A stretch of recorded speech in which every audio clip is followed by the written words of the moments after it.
Anzanga, kodi mukudziwa kuti nyimbo imodzi yokha ingayambise mkangano waukulu wachipembedzo? Kodi mukudziwa kuti mawu amodzi monga alhamdulillah angapangisa anthu ena kuona ngati kulambira, koma ena kuona ngati ndi tchimo lalikulu? Lero tikukambirana nkhani yomwe iyatenga mitima ya anthu ambiri, nyimbo ya Bandera. Yes, of course, ndikudziwa kuti ambiri mwamudziwa Bandera, koma sitili pano kufotokoza kuti Banderayo ndi ndani.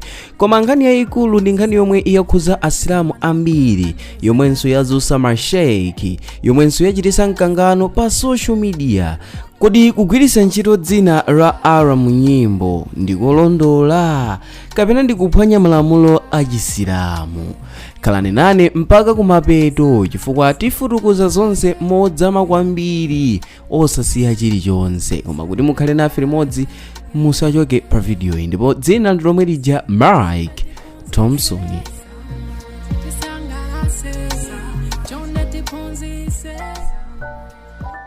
Nyimbo ya Bandera ndi nyimbo imodzi yomwe iyafika kwa anthu ambiri, koma chinthu chomwe chayambisa mkangano ndi ichi: kugwiritsa ntchito mawu achipembedzo monga Allah komanso alhamdulillah. Anthu ena akuti ndi bwino chifukwa akutchula Mulungu, koma ena makamaka masheikh akuti izi ndi zolakwika kwambiri.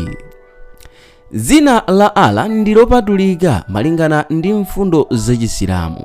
M'Chisilamu Allah si dzina wamba, ndi dzina la Mlengi yekha, ndipo zimakhazikika pa mfundo yakuti tawhid, kutanthauza Allah ndi mmodzi, palibe ofanana naye, dzina lake liyenera kulemekezedwa kwambiri. Choncho masheikh akuti kugwiritsa ntchito dzinali mu nyimbo zosangalatsa ndi kusalemekeza. Ndipo nkhani ina ndi yakuti kusakaniza pakati pa dini komanso dunya. Mawu oti dini amatanthauza kuti chipembedzo, pamene mawu oti dunya ndiye kuti moyo wa dziko kapena kuti zosangalatsa. Masheikh akuti nyimbo ndi zakusangalatsa, chipembedzo ndi chopatulika, so kusakaniza izi kumapangisa kuchepesa ulemerero wa chipembedzo, kusokoneza anthu.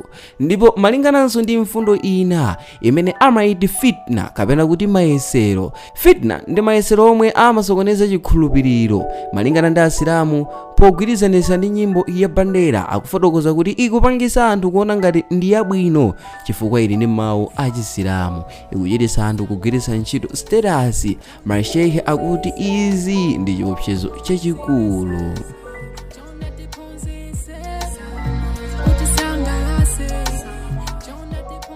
Tsopano tikulowa mozama kwambiri kugwiritsa ntchito dzina la Allah. Nanga malamulo amati chani? Dzina la Allah ligwiritsidwe ntchito pa kupemphera, Quran, zikumbuso osati zosangalatsa, zinthu zosalemekeza. Choncho nyimbo ngati Bandera ingakhale haram kapena kuti makruh. Pali maganizo awiri, ena akumaganiza kuti nyimbo dzina ndi halal ngati kuti zilibe zoyipa, pamene ena akuti nyimbo zambiri ndi haramu. Izi zimapangisa mkangano kukhala waukulu kwambiri. M'Chisilamu zinthu zopatulika ziyenera kulemekezedwa, kugwiritsa ntchito mosayenera ndi tchimo.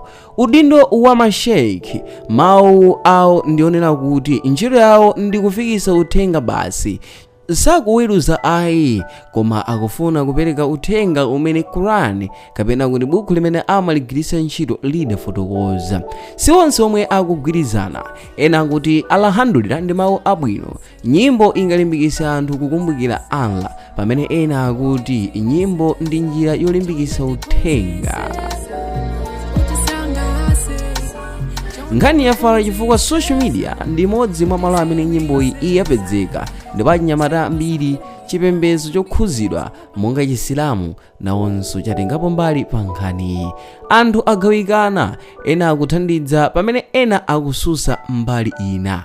So nkhani siye nyimbo yokha, ndiye kulemekeza Allah mmene tikugwiritsira ntchito chipembedzo. Funso lalikulu ndi lakuti kodi cholinga cha nyimboyo ndi chiyani?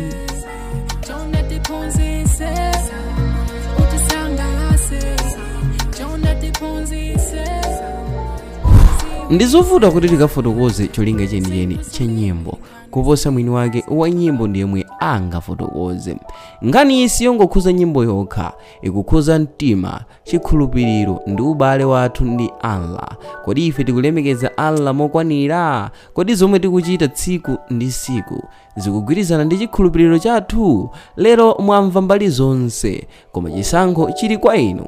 Monga momwe amanenera, aliyense azayankha yekha pa tsiku la chiweruzo kapena kuti pa tsiku la kiyama. Tiyeni tipemphe Allah atipatse kumvetsetsa, atisogolere kunjira yolondola. Ngati mwakonda video iyi, chitani like, komanso chitani comment ndi kuchitanso subscribe, osewalanso kuchita share, ndipo gawanani ndi anzanu kuti uthengawo ufike kwa anthu ambiri kuti akwanise kudziwa za nkhani. Ndipo mu video mtsiku la lero mudali ndine wanu wa nthawi zonse Mark Thompson. Bye.